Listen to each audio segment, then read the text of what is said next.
You released Unholy Terror this year. Mm-hmm. It's like over 15 years since you released the debut album with W.A.S.P. Mm-hmm. Almost 17. 17, yeah, actually. But I mean, September will be 17. Time waits for no man. Yeah. I mean, you're still around and play music. What keeps you going? I think it's just, you know, if you feel like you have something to say still. You know, I don't think that there's, I've been really, really blessed. You know, I've been very lucky to do what I want to do and say the things that I felt strongly about, you know, because I don't see myself as being any different than anybody else. I'm just an average guy. You know, I have the same likes and dislikes as everybody else. The things that I'm passionate about, usually a lot of other people are passionate about as well. So I just feel like what I'm doing is really like what you do. I'm just a reporter. You know, we're both reporters. I'm using music as a background to what I'm doing, you know, and I'm writing down what I'm thinking and what I'm feeling. I'm putting some music to it, and that's, you know, it's probably reflecting what a lot of other people are thinking as well. You know, but a lot of people are not like rock and roll stars and all this. But yeah, but I'm the one that just happened to be elected, you know, to say what the other people are saying, you know, so, you know, when you talk about being a rock and roll star, so there's a lot of pretense in that kind of stuff, you know, and I think anybody who's going to have a true career, you know, nobody's career stays up or down, you know, it's a roller coaster, and you have to take everything in stride, and, you know, I was never comfortable with the idea of, you know, somebody using the word rock star or something like that. I think of myself as a songwriter who just happens to be the singer, who just happens to be the performer, you know, but for me the songwriting comes first and all the rest of it's just window dressing. Have you tried to write songs for other bands?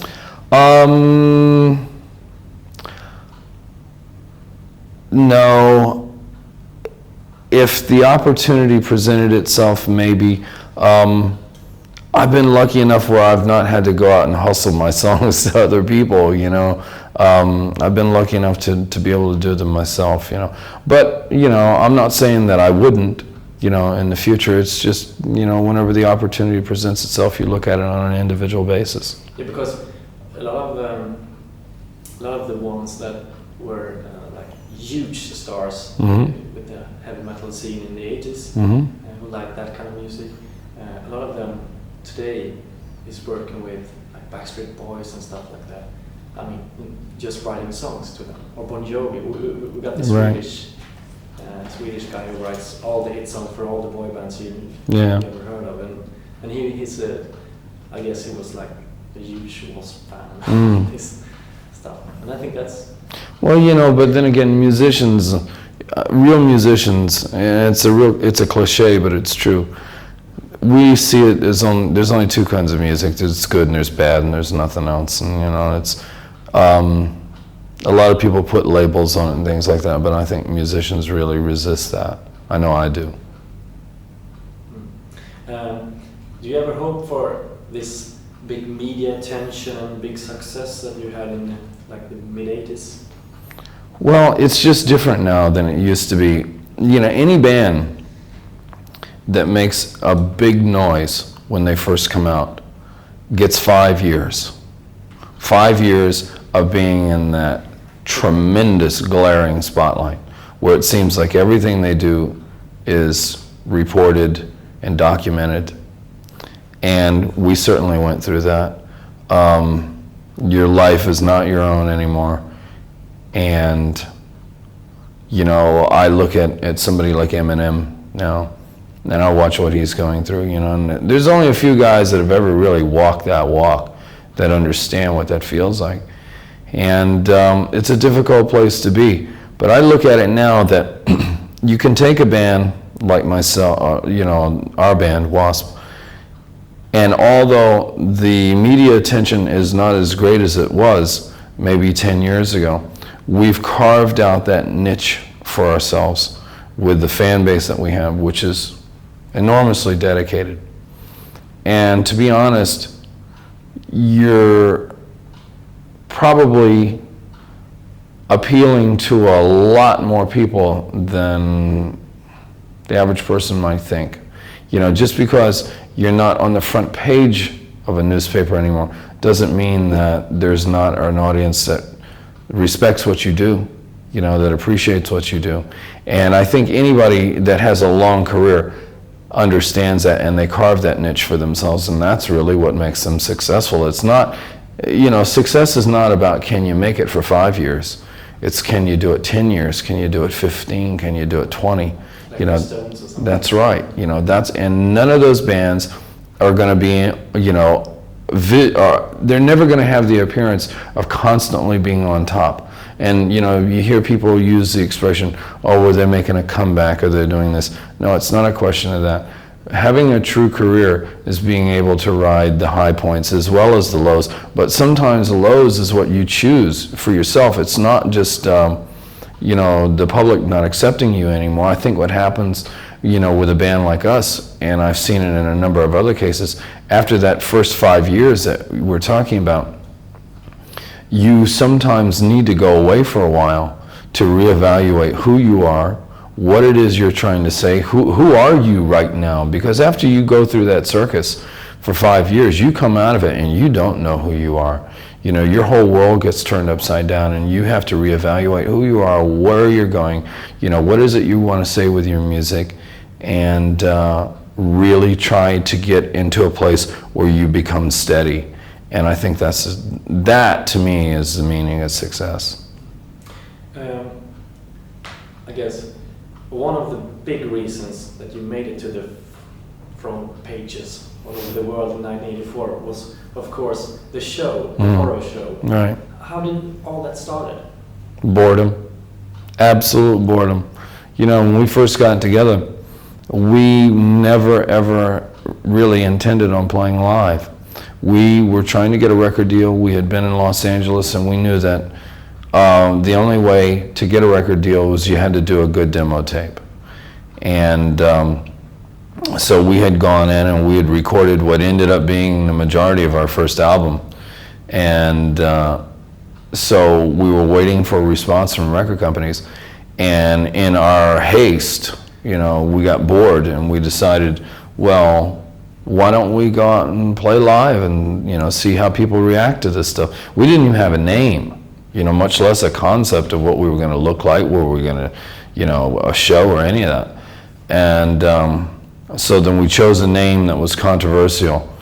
And I mean, we wanted something that was going to provoke thought, and that's where the periods in the name came from. And you got to remember that, you know, this was 1982. No one had ever done that before. No band had ever done that. I mean, there's been many that have done it since, but we were the first band to put periods in the name like that.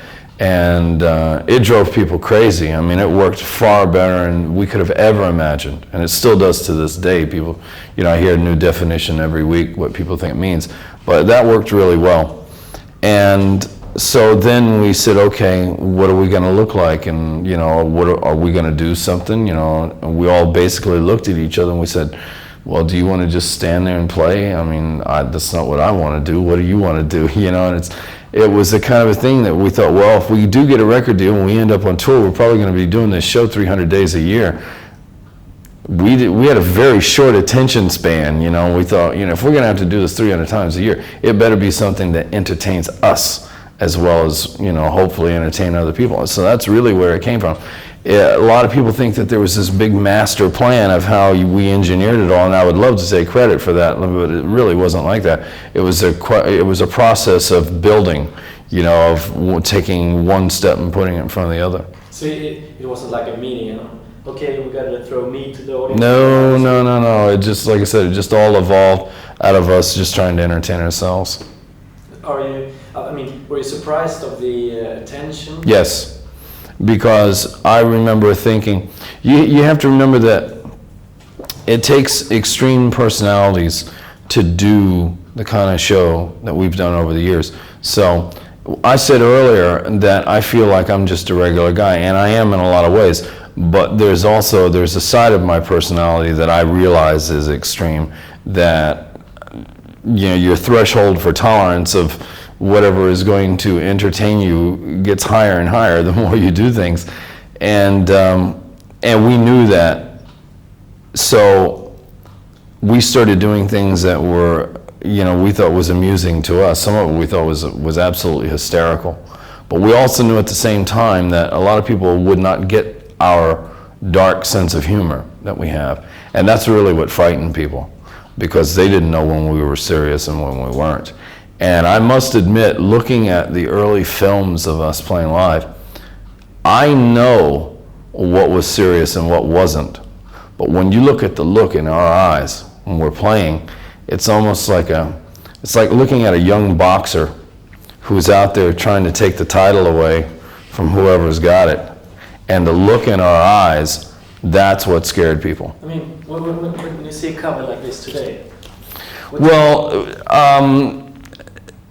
what this is, the record and what we were live is two different things. I mean, I never thought that any of this translated as well as what we did live, because I could look at this and I could see this as having potential pretense, even though it wasn't intended.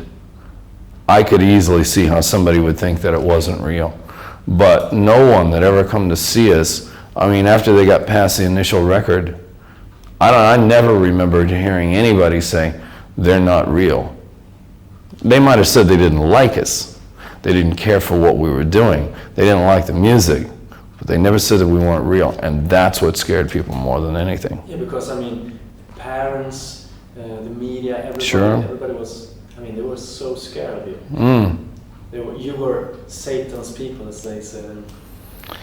Well, we were four guys who were trying, we were young, we were hostile, really hostile, aggravated because we couldn't get where we wanted to get in life.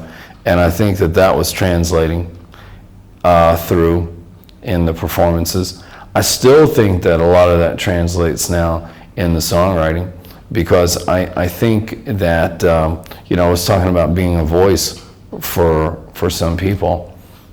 I'm passionate about a lot of the same things that people are, but the extremes of my personality will make me really passionate about something that I feel strong enough to be moved to write about. And if I get on a bitch trip, as a songwriter, that's when I'm at my best. When I've got something to speak about.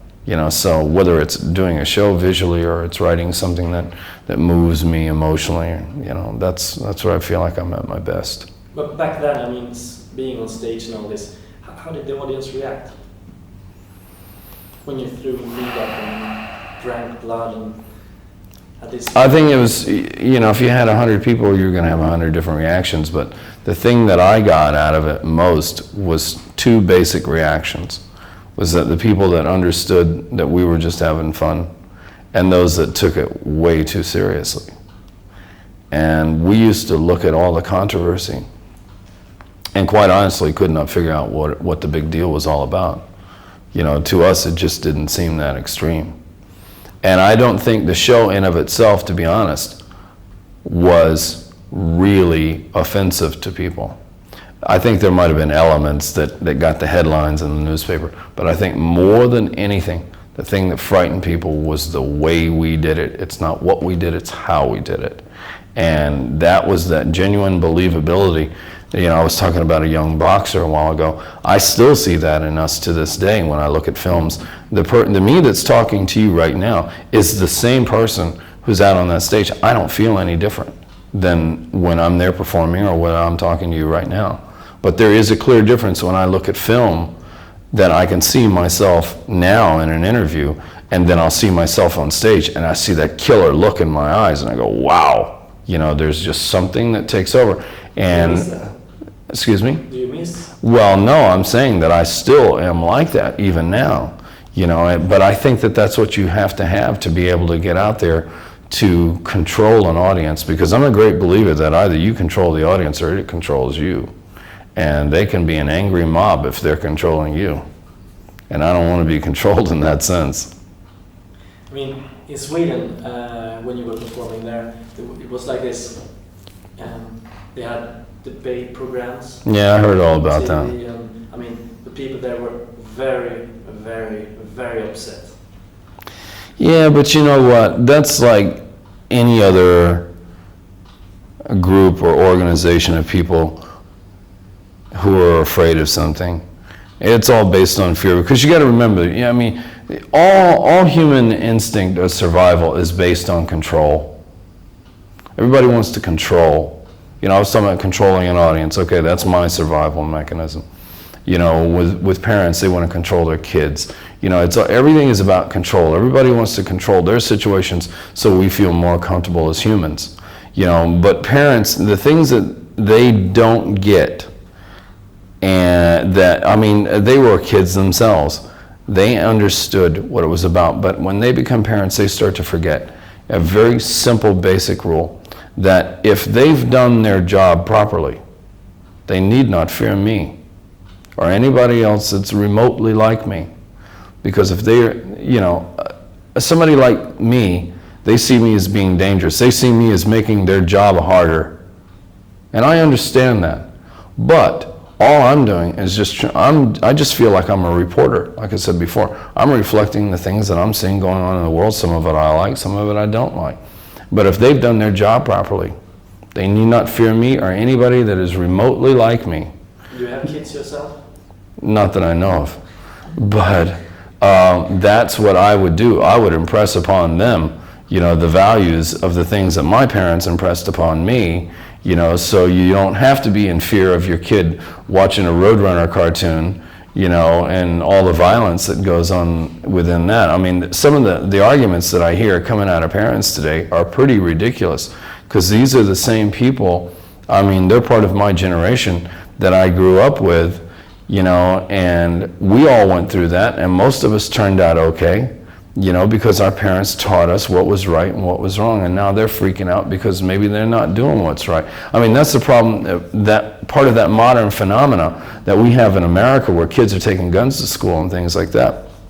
This is all part of that that new modern phenomenon. And it's not just North America. It's how I see it happening in Britain. I see it happening in Asia, where kids, these are cries for help, is what these are.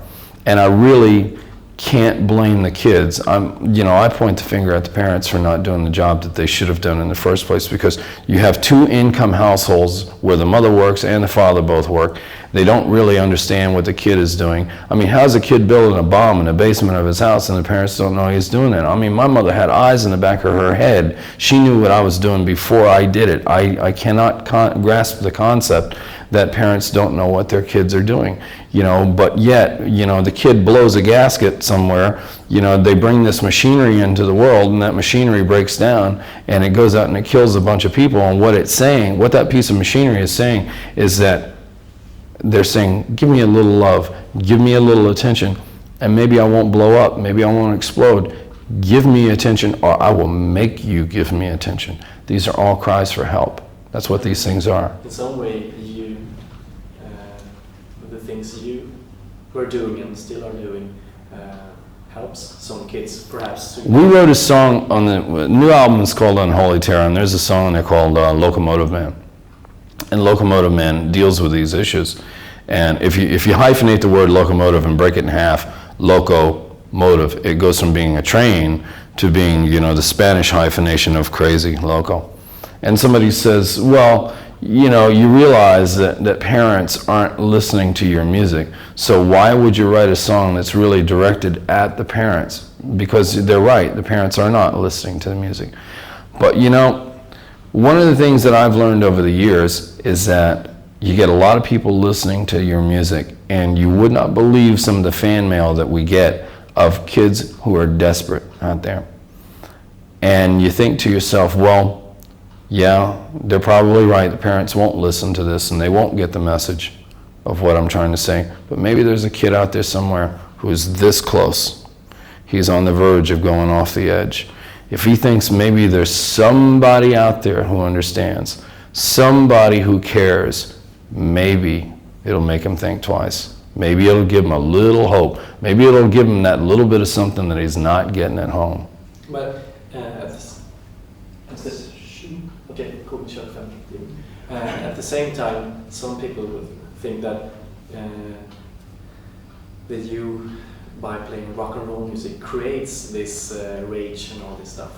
Do you understand that? I understand that, but my whole argument the whole time is, all I'm doing is I'm being the reporter, I'm being the mirror of society, and we're only reflecting what's there. But then again, you got to remember too that, and I'm not going to defend everything we've done, because W.A.S.P have done a lot of stuff that's been sensationalistic, but that's show business, you got to understand that a lot of what we've done is tongue-in-cheek. My God, it's not been intended to be serious. That's what I said. We have a dark sense of humor.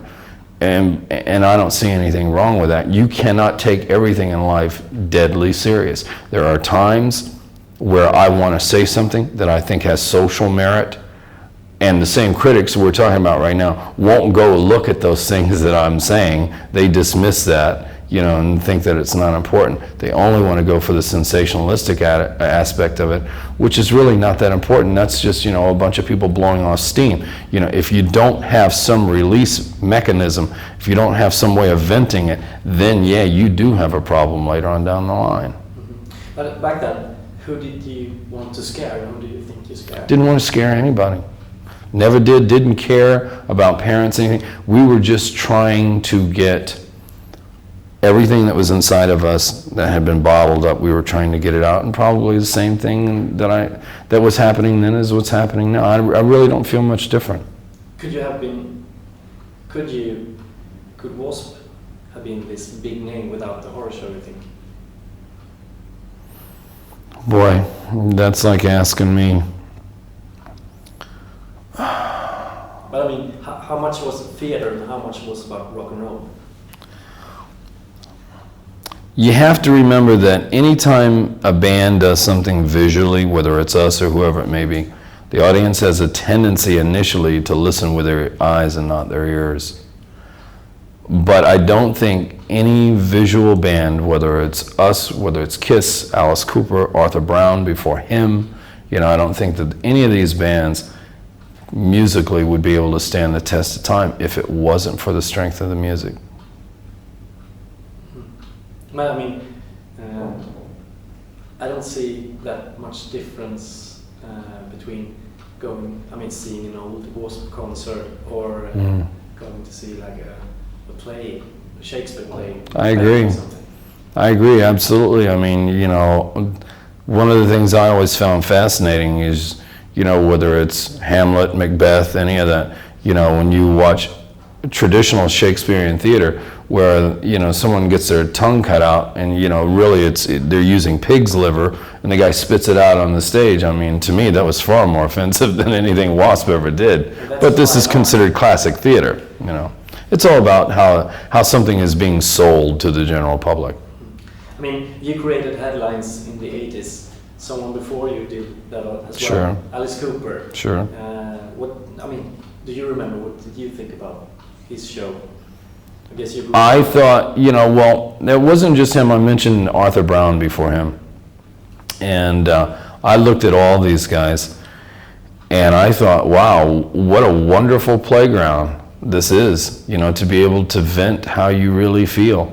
To me, everybody, I'm 44, I'll be 45 in a couple months. I'm part of that television generation, that grew up with sight and sound. And it's like, why can't you have it all? Nobody said that you just had to stand there and sing. I mean, some have criticized you as well because you just copied exactly what he did. That's not necessarily true, because I look at bands now like Marilyn Manson and things like that, and people saying, well, Marilyn Manson has copied W.A.S.P. That's not true either. What happens is that everybody starts out, whether it's me, whether it's Alice Cooper, whether it's Ozzy Osbourne, everybody borrows from your predecessor. Everybody. And anybody that says they don't, they're a liar, because we all do. But what happens is that, or what needs to happen, is once you become established, you must bring something to the dance that is uniquely your own. And if you don't do that, you will not last. You have to have something that is part of your unique interpretation or creation of your version of the art form. And I think we certainly did that. I look at Marilyn Manson, yes, I understand the relationship of it, but I see something that maybe borrowing from myself or somebody like that got him in the door, but it certainly isn't what's going to sustain him. You know, it's his unique interpretation of how he's doing it that's going to keep him there. Have you ever met like Alice Cooper or Marilyn Manson talking about those stuff? Yeah, I've seen other interviews with them and stuff, so I'm sure they all feel pretty much the same thing. I mean, one thing that makes Marilyn Manson different from you and Alice Cooper, I think, is that you don't feel the humor anywhere. Because with you it was, like you said, tongue-in-cheek. I don't know if that's necessarily true. I mean, I look at his stuff and I see a lot of it that's hysterical. He may be trying to hide it, but I'm sure he's having a pretty good laugh at a lot of what he's doing, you know, because you can't take that serious, you know. It's,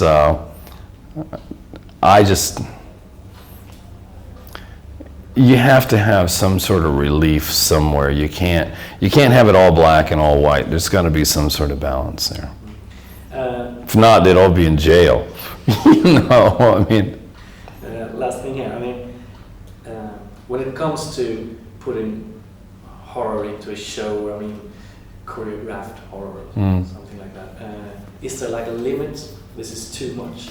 I don't know, you know, we did, in '97, we did an album called KFD, and we brought that show to Europe here, and a lot of people, that show really bent a lot of people out of shape, more so than what we had done in the first few years that we came out.